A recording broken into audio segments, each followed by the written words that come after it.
नमस्कार, मैं प्रेम। आप देख रहे हैं MK news India. RJD supremo Lalu Prasad जब एयरपोर्ट पहुंचते हैं तो उनका साफ तौर पे डायरेक्ट जो हमला होता है वो नीतीश कुमार पर होता है कि उन्हें अब जो नीतीश कुमार जो है बीजेपी के आगे वो आत्मसमर्पण कर दिए हैं।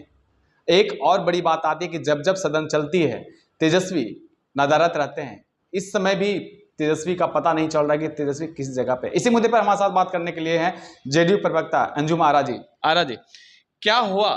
पूर्व में भी तेजस्वी यादव गायब, अब भी गायब, क्या चल रहा है? सब कुछ ठीक है? सब कुछ ठीक रहता तो काहे लापता रहते हैं। और सबसे बड़ी चीज़ है कि देखिए, नेता प्रतिपक्ष को अपनी जवाबदेहियों का एहसास ही नहीं है। उनके क्या संवैधानिक दायित्व है? जनता ने जो उनको नेता प्रतिपक्ष बनाया है, उनकी अपनी ड्यूटी है। और विशेष तौर पे आप देखेंगे कि वो अक्सर जब सेशन सत्र चल रहा होता है, बहुत महत्वपूर्ण होता है ये किसी भी स्टेट के लिए और आवाम के लिए, जहाँ पे जनता के सारे मुद्दों पे विमर्श होना होता है, नीतियों का निर्धारण होता है, कानून वहाँ पे बनते हैं। और तब ऐसे में नेता प्रतिपक्ष का नहीं उपस्थित होना ये दुर्भाग्य नहीं है तो और क्या है। और सबसे बड़ी चीज़ है कि लीडर अपोजिशन को अपने कॉन्स्टिट्यूशनल ड्यूटी का और जनता के प्रति जो उनकी अकाउंटेबिलिटी है एज अ लीडर अपोजिशन, उनको एहसास ही नहीं है। और यही कारण है कि वो इस बार भी और इसके पहले भी वो लापता रहे हैं। सेशन के दौरान में पता ही नहीं चलता। हाँ, एक जगह वो उपस्थिति अक्सर आपने देखा होगा कि वो कराते हैं, जहाँ दुनिया के किसी भी कोने में रहें, ट्विटर हैंडल पे आते हैं, एक्स हैंडल पे वो आते हैं और हाँ, सोशल मीडिया पे आते हैं, चुटकी ले करके और अपनी राजनीतिक बयानबाजी दे करके, राजनीतिक भ्रम फैला करके, राजनीतिक रायता फैला करके वो फिर लापता हो जाते हैं। फिर उनको ढूंढना, मतलब हटा दीजिए बिहार की जनता,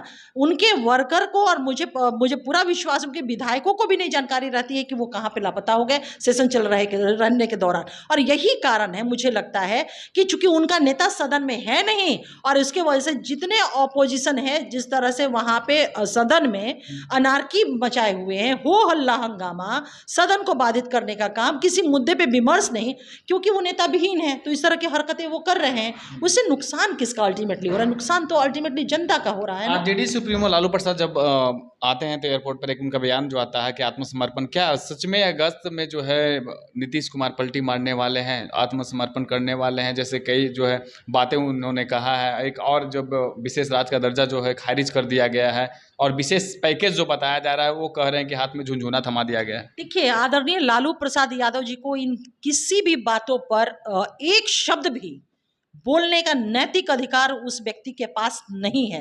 वो इसलिए मैं कह रही हूं कि जब इनका शासनकाल था, 2004 में यूपीए की गवर्नमेंट बनी, यूपीए की गवर्नमेंट बिना इनके सहयोग के नहीं बन सकती थी। वो पंगु थी यूपीए उस वक्त, क्योंकि 22 सांसद बिहार से और 2 सांसद झारखंड से, आरजेडी के 24 सांसद और 8 मिनिस्टर बिहार से बने थे। तब तो लालू प्रसाद यादव जी ने बिहार को, जो बदहाल बिहार इन्होंने बना के रखा हुआ था, उसको विकास की पटरी पे लाया जा सके, इसके लिए ना ही विशेष राज्य की दर्जा, ना ही विशेष आर्थिक पैकेज, किसी की भी मांग नहीं की। मांग किस बात की उन्होंने की? मांग की कि उनको कैसे गृह मंत्री मतलब बनाया जाए, तभी वो समर्थन देंगे। तो जहां पे आदरणीय लालू प्रसाद यादव जी की राजनीति स्वयं के लिए, स्वयं के परिवार के लिए ही सिर्फ निहित रही थी और निहित रही है, और वैसे में अगर उनका इस तरह का बयान आता है तो ये निहायत ही आपत्तिजनक ये बयान है उनका, और बहुत ही हास्यास्पद बयान है। क्योंकि भी हाल में आपने देखा होगा कि लालू प्रसाद यादव जी जब 2024 का लोकसभा इलेक्शन कैंपेन हुआ तो उन्होंने अपनी बेटी के लिए कैंपेन किया, लेकिन बीमा भारती या अन्य पिछड़े और अति पिछड़े समाज के बेटे बेटियों के लिए उन्होंने कैंपेन नहीं किया। तो तब ये बात साबित करता है कि इनकी राजनीति खुद के लिए और अपने परिवार तक ही सीमित है। और वैसे में लालू प्रसाद यादव जी अगर इस तरह का बयान देते हैं तो इससे बड़ा मजाक क्या हो सकता है? बिहार की जनता पूर्व में भी, भूत में भी क्या हुआ है इस बिहार को अच्छी तरह से अवगत है।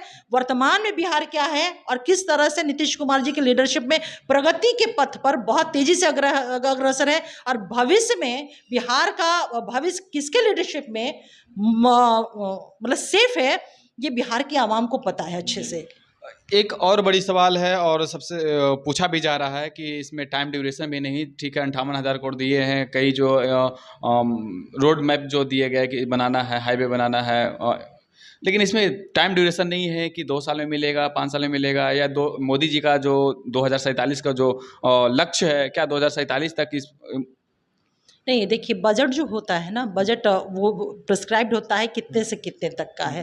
तो ये भी बजट जो बिहार को या यूनियन जो हमारा बजट है वो पता है, वो मेंशन है कि मतलब कितना कौन सी फाइनेंशियल ईयर 24 टू 25, 23 टू 24 होता है वो है। और मुझे पूरा विश्वास है कि जनता के बीच में इस चीज को जिस रखा तरह नहीं से गया। बजट को अभी तक पूरे पन्ने को मतलब बजट के थ्रू उस पूरे पेपर के थ्रू मैं नहीं अभी हो पाई हूँ, और मुझे पूरा विश्वास है अब भी उस तरह से अभी नहीं पूरे तरह से बजट को पूरे पन्ने को देख पाए होंगे। ऐसे में मुझे इंटायर बजट पे कुछ भी टिप्पणी करना उचित नहीं होगा क्योंकि मैंने देखा नहीं है।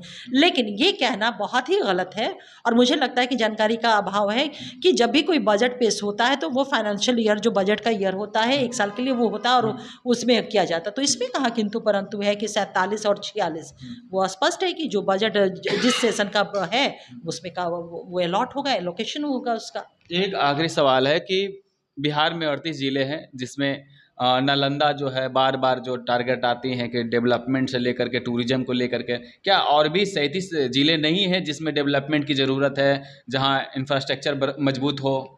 तमाम जिलों में ये डेवलपमेंट की ज़रूरत ही नहीं बल्कि डेवलपमेंट हुआ है। और यही कारण है कि आप कहीं भी बिहार के किसी भी कोने में, किसी भी जिले के किसी गांव, किसी पंचायत में आप आराम से आ जा सकते हैं। इंफ्रास्ट्रक्चर की बात कर रहे हैं तमाम जिलों में, आप देखिए ना गंगा सेतु पे, गंगा नदी पे सेतु का निर्माण हुआ, खगड़िया वहाँ जो कोसी पुल है वहाँ पे खगड़िया रोड निर्माण हो रहा है। फिर ये सारी चीज़ें जो है नवादा में आप देख लीजिए उतना बड़ा काम हो रहा है। ऐसा नहीं है कि किसी एक कॉर्नर को, क्योंकि जब विकसित बिहार की हम बात करते हैं तो बिहार के तमाम जिलों का एक समानुपाती विकास होना है। तो तमाम जिलों का, अभी बक्सर का जो आपने देखा कि जो एक्सप्रेसवे की बात है वो बक्सर जिला से पूर्णिया को जोड़ा जा रहा है। तो आप अगर कोई भी टाइम ड्यूरेशन क्या है, एक्सप्रेसवे का टाइम ड्यूरेशन क्या होगा? ये तो तय जो टेक्निकल जो इसके दिखने वाले लोग हैं वो बताएंगे ना, पार्टी का प्रवक्ता थोड़ी बताएगा कि कितने दिनों में तय होना। आज बजट ये हुआ है, इसका एस्टिमेटिंग होता है और जो टेक्निकल प्रोसेस होता है उसके थ्रू होगा और वो आप लोग को जानकारी हो जाएगी जब वो मुकम्मल हो जाएगा तो। लेकिन ये कहना नालंदा, 1 मिनट में मेंशन कर दूं, नालंदा को अगर आप विशेष तौर पे आपने सवाल किया है तो देखिए नालंदा जो है ना एक बहुत ही स्पिरिचुअल धरती है जहाँ पे जैन और बौद्ध धर्म दोनों का वहाँ पे उद्गम हुआ है। और बहुत सारे वहाँ पे टूरिस्ट प्लेस या फिर नालंदा यूनिवर्सिटी जिसको लेकर के हमारा गौरव रहा है, उन सारी चीज़ों को डेवलप करने की बात की गई। और ये तो सारे जो है वो हमारा नेशनल हेरिटेज है। तो जब नेशनल हेरिटेज है तो जाहिर सी बात है कि उन चीज़ों को ध्यान में रखा ही जाएगा और उस प्रोस्पेक्ट में चीज़ें देखी जाएंगी। तो इसको कहीं से भी ये नहीं जोड़ा जाए कि नालंदा का डेवलपमेंट जो है एक अनुपात में हो रहा, बाकी का नहीं हो रहा। तमाम 38 जिला में विकास अकॉर्डिंगली जो नीड है उसके अनुसार हो रहा है। जी धन्यवाद। तो आपने सुना क्या कुछ कर रहे थे, इसी तरह की तमाम खबरें बने रहे, देखते रहे एमपी न्यूज़ इंडिया। धन्यवाद।